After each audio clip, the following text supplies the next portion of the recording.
BH.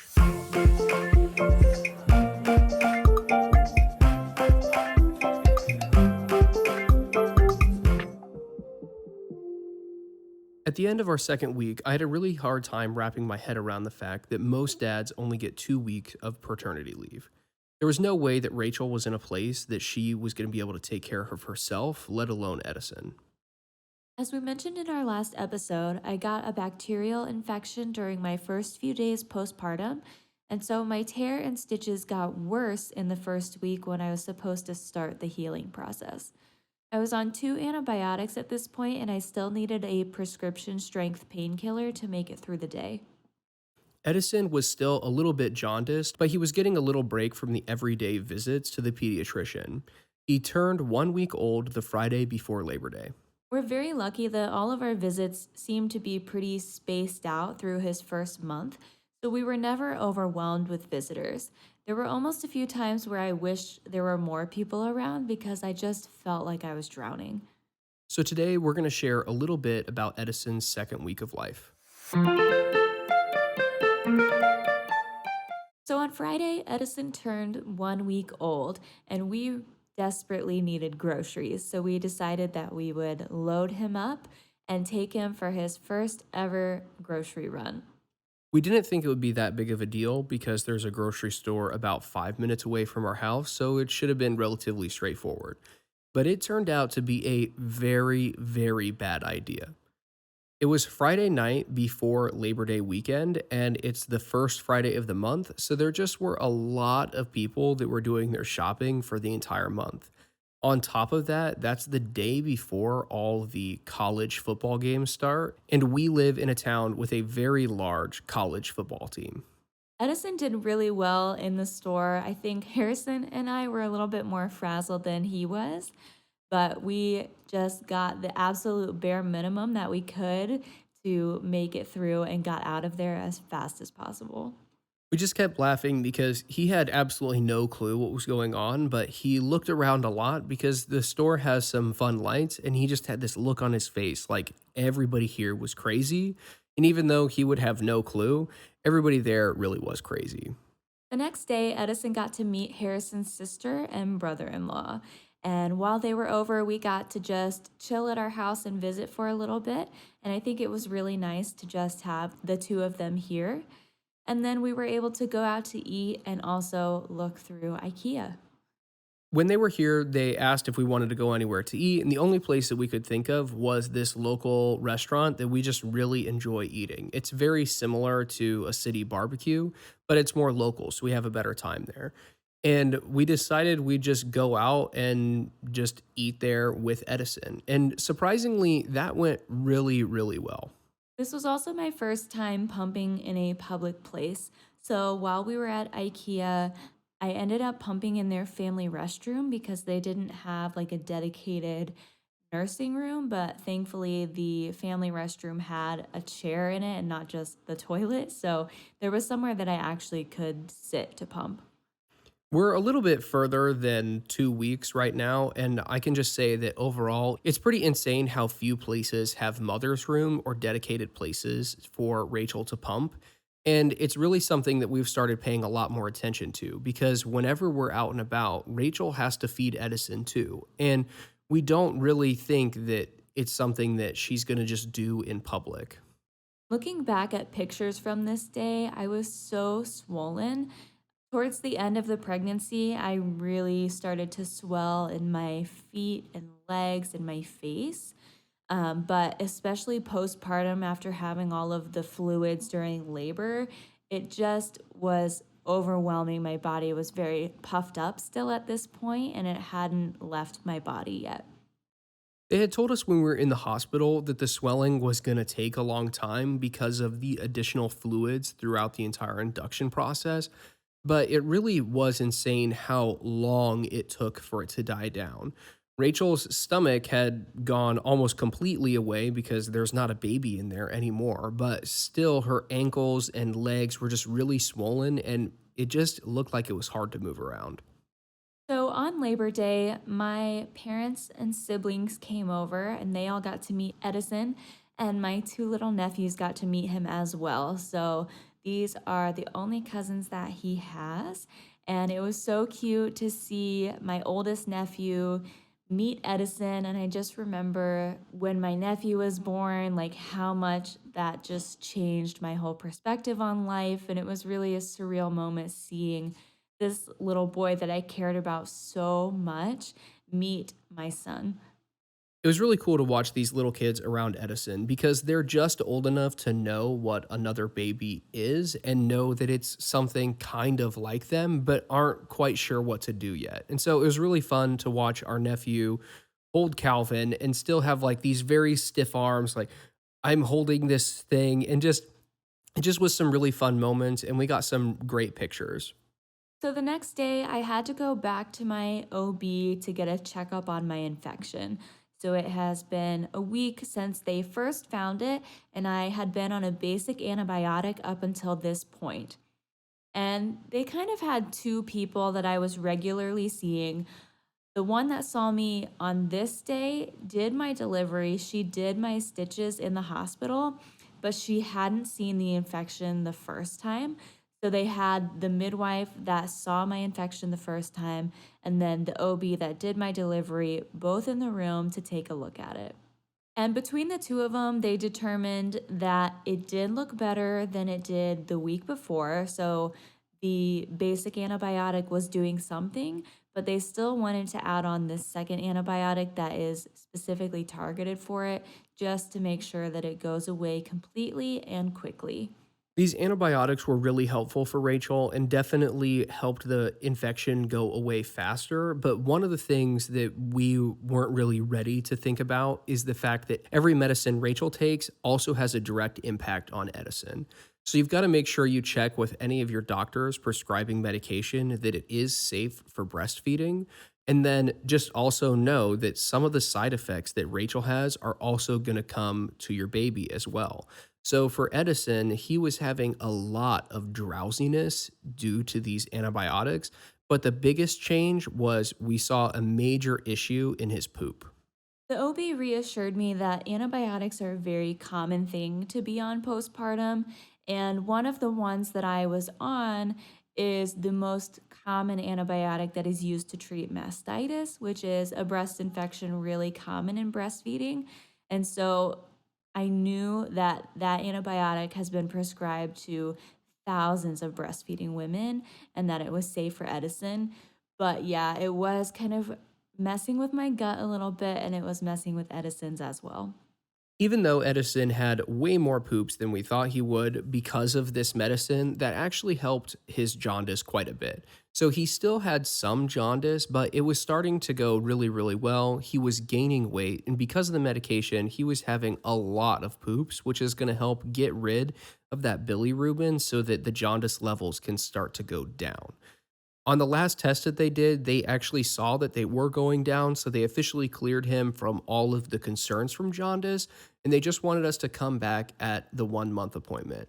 They did let us know that they'd prefer we don't change anything about our feeding routine, so at the time we are pumping and giving him bottled breast milk all the time, and they don't want us to make any changes until 1 month, just so they can be sure that it continues to go away.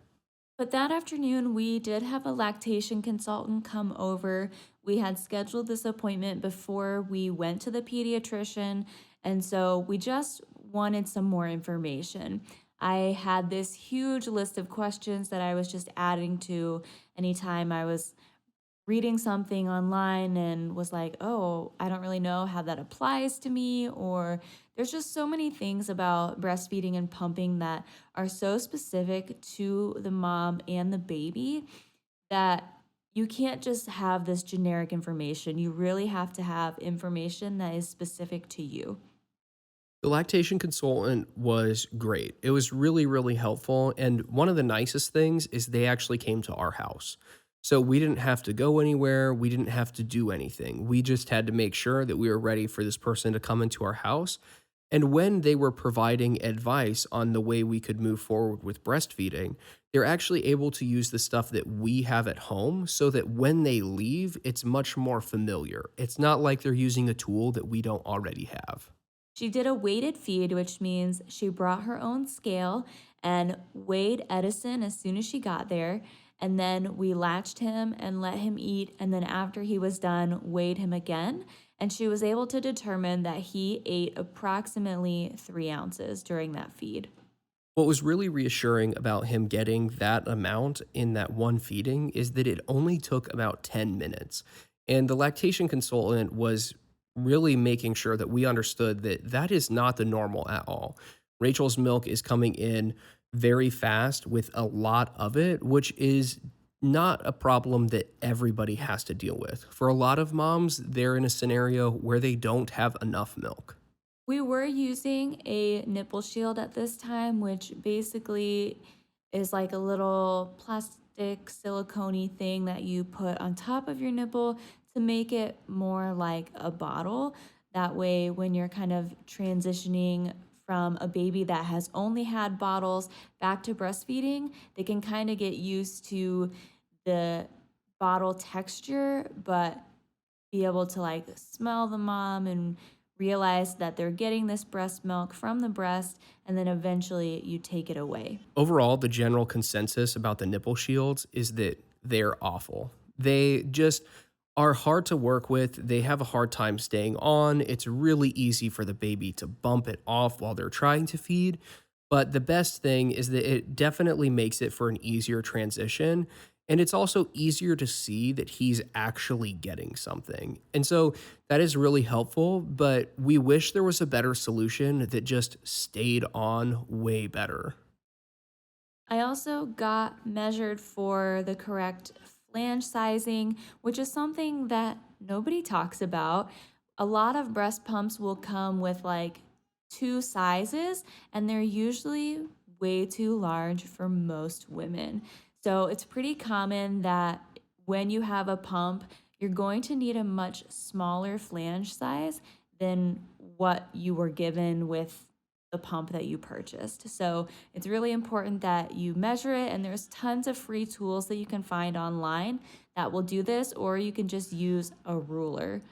When it comes to sizing, there's a lot of ways that you can do it. And the way that the lactation consultant did it is they pulled out this little silicone measuring guide that basically has a bunch of circles cut out at different sizes. And they would hold it up over Rachel's nipples so that they could see exactly how big it is. And you can do this at home with just any stencil circle cutout that you can find. So if you go to like a general store into the art supply section where they'll have like circle drawing guides, as long as it's in millimeters, you can actually use that to measure on your own at home. If you can't find any at the stores that you regularly shop at, there's plenty of online resources that you can go ahead and cut one out of paper so that you can use that too. It's really important that you get the correct sizes because it can damage your nipples and that will give you a lot of pain. If it's too large, which is the problem I was having, it can draw in like more breast tissue, which will just make your entire boob hurt. And then you're just in this really unfortunate cycle of pain. Later down the road, it can also start to affect your supply. So, if you don't have the right size, you're not going to be getting your milk out effectively. And then your body is going to start making less.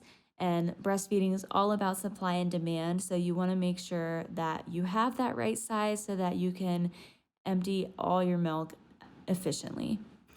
And I know it seems like we've gone on about this for a really long time, but it's absolutely insane that this is such an integral part to pumping, and nobody ever has mentioned it to us. And in the hospital, even though we talked with a lactation consultant about pumping, nobody walked through sizing or just gave Rachel any sizes. So, had we not found this information on our own, Rachel probably would still be pumping with the wrong size or would have just flat out quit because it just hurt so bad. So at this point, because the lactation consultant had noticed that Rachel was using the wrong size for a long period of time, she did recommend that for at least 24 hours, we do not even try to latch Edison on and just have Rachel pump with the correct size so that her nipple has a chance to heal. And when you're thinking about going to the hospital, everybody says don't bring your pump because the hospital has one. And so we didn't even have one. We didn't bring anything. But, looking forward to the future, like the hospital did not have the size that I needed. So next time I need to bring my own because I don't want to be in pain. What we found to be really, really helpful is they make these silicone inserts that can be added inside of a 24 millimeter flange, which is what is typically provided with every single pump that you'll buy. And you take this insert and basically can pop it into whatever flange they have. And what we have found to be helpful about this is it's an easy part to clean and we can put it into multiple different flanges. But what else is really helpful is that it's silicone. It's not a hard plastic, so it's more comfortable for Rachel. So after that appointment, I was able to get him to latch on a couple of times using the nipple shield. And we weren't really trying it consistently. It was just kind of whenever we felt like he was hungry, but not to the point where he was screaming and upset. But because I had so much damage to my nipples, it was still really painful at this point. And so it was just an every now and then kind of thing. I think what's really unfortunate is that we were seeing some good results from meeting with the lactation consultant, but unfortunately, it's not covered by my insurance and it's not covered by insurance for most people. So you have to be willing to spend the money if it's something that you want to do. And it's just really too bad that breastfeeding is so good for the mom and good for your baby, but this country just doesn't really make it accessible or easy for moms to do. And you have to spend a lot of time and money to make it work. It is really hard to justify the cost of a lactation consultant if your insurance doesn't cover it. But the way that we have tried to think about it is basically we don't have to buy formula because Rachel is creating breast milk. So we don't have that expense. And instead of buying the food, we need to buy the things so that it is easier for Rachel to make the food. And we understand that not everybody is in the situation to be able to do that, but that's kind of how we're thinking about it. And you may hear people say, well, breastfeeding is free and formula is not, but breastfeeding is definitely not a free thing because there's tons of stuff you need. The goal is that hopefully over time, the cost of breastfeeding is very upfront. You have to buy your pump and, you know, bottles and things, storage things. But if the longer that you keep doing it, the less money that you should need to spend. On top of money, there are plenty of other benefits. And that is something that is really driving us to keep going, even though we're having some issues at this stage. Along with providing a lot more information about breastfeeding and sizing, the lactation consultant talked to us a little bit about why we were having issues with Edison feeding on one side. So basically, what the consultant said is that babies that are born with the vacuum tend to have some sort of trauma that might make them favor one side over the other. And if you notice that, you might also notice it while they're feeding. So we had kind of noticed that Edison really doesn't like to lay on his right side. He would throw a fit until you basically just rolled him on his back or rolled him over. And that included if he was just laying flat on his back, but the right side of his head was down. He just seemed to be more angry about it. So she recommended that we take him to a chiropractor to just get some light body work done to maybe relieve some of that tension. But we ultimately decided to wait because we didn't have insurance for Edison yet. And we also wanted to talk to the pediatrician about it. This insurance thing is a little bit crazy, but the way it all worked out is that before Edison was born, Rachel and I were both on our parents' insurance. So that is how we were able to have insurance. And after Edison is born, what happens is the baby is put on the mom's insurance for 30 days until you can pick up your own insurance that includes them.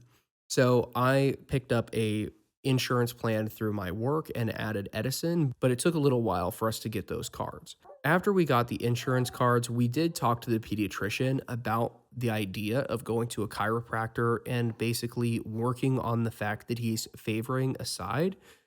And she did have a little bit of hesitancy sending him to a chiropractor. The biggest reason is she doesn't want any manipulations to be done this early if he doesn't really need them. What she did do was recommend a couple of stretches that we could do every time we changed his diaper so that he would kind of stretch out that one side of his head. And that has seemed to help, and we have not taken him to a chiropractor. So, after all of the events that day, we decided to go out and get dinner because we had a lot going on and we just wanted some fast made food. We decided to go out to an area of town where we regularly pick up food, and we thought it would just be a quick trip and no big deal. But we were maybe 5 minutes away from the place that we were going to pick up food before we headed home, and our car just broke down at the stoplight. The engine light and brake light just flashed, and then the car stalled and just idled. So we shut off the car, turned it back on, and it did it again immediately. And we were just stuck there. So we had to call to get it towed, taken somewhere. And luckily, we had friends to come and pick us up, and they could bring us back home. And we went through this. We were just so tired, ready for the day to be over, and just wanted a little bit of food. And it took probably 2 more hours to get us home, and we never even got food. So, week 2 was a little bit exhausting, but it did start to feel like towards the end of that week that we were finally starting the healing process. When the days and nights are so long, a lot can happen in 2 weeks. It was difficult to remember that recovery is a marathon, not a sprint. Next time, we're going to talk about the third and fourth week postpartum. Thanks for joining us. See you next time.